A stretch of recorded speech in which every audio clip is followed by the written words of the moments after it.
Corbyn. Why do you think he's been so successful within the Labour Party recently? Well, the reason he became a leader, and he was an outsider, he was on about 500 to 1 to win, so it was very unexpected. It was probably one of the biggest political upsets in the whole history of British politics. He was only on the ballot paper because MPs put him there, many of whom thought, well, we needed a debate. Some of them thought he would do so badly, that would mean the left would be crushed and defeated, and that would make an example out of them. So obviously that didn't happen, and he won the biggest mandate of any party political leader in British history. You know, he won 60% during this big open democratic contest, where the Labour Party membership doubled and all the rest. So, and I think that was because his opponents just didn't have any ideas. There was a vacuum which he filled. I think that's the same across the Western world at the moment, where social democracy, mainstream social democracy, is in crisis because it has very little to say. Because if you are a social democrat and you accept austerity, then you don't support public investment. And if you don't support public investment as a social democrat, you don't really have very much to say at all. And that leaves a vacuum, and it's either the populist xenophobic right who are benefiting, and that includes the National Front in France, it includes UKIP back in Britain, obviously, it includes very Scandinavian far-right parties like the True Finns, it includes Golden Dawn in Greece. On the other hand, it's new left movements like Podemos in Spain, Syriza in Greece, and of course the SNP in Scotland, but also of course the Jeremy Corbyn phenomenon. So that's what he represents, I think. He was filling a vacuum, but he obviously faces formidable obstacles. He never thought he'd become leader. Most people, if they become leader, have this big team around them, years of preparation, a big base of support in the parliamentary party, lots of experience in the media. None of that applies in his case. So it's a very difficult situation for him to be in.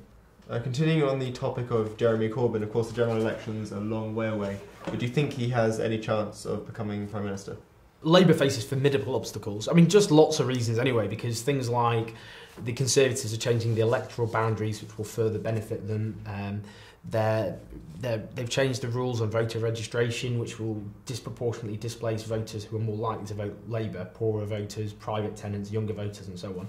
And also they're introducing legislation which is intended to financially throttle the Labour Party by dramatically reducing their trade union funding. So, full stop, they have a huge obstacle.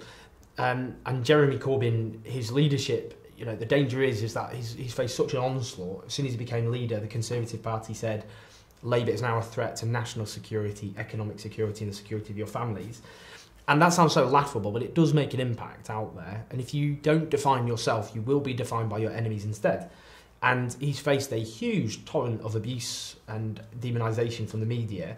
And the danger is if he doesn't come out himself with an inspiring alternative, then that will work, it will stick, and it will have a big impact on people's attitudes.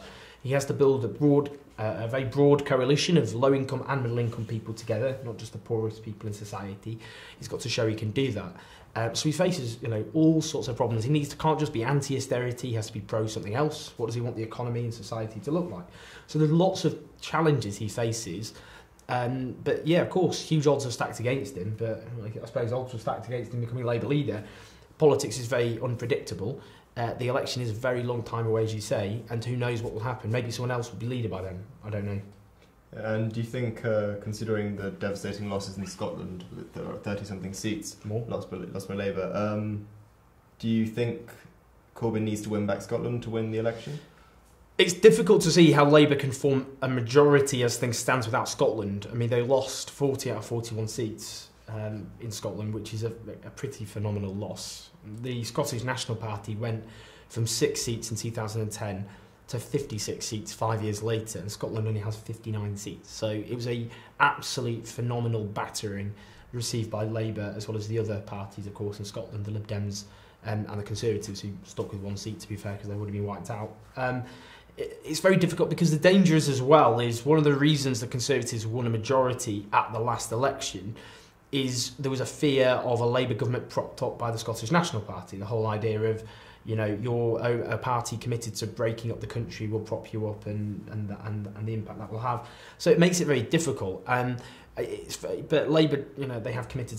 They destroyed themselves in Scotland. They only have themselves to blame for what they did. a campaign of fear, which they waged, not abandoning their core supporters, and look what happened. There was also this idea of Labour voters have nowhere else to go, but they found somewhere else to go. So it will have to, I think Labour needs to start from scratch in Scotland. I think it needs to be a separate party, an autonomous party that can win support in Scotland. It's going to be very hard.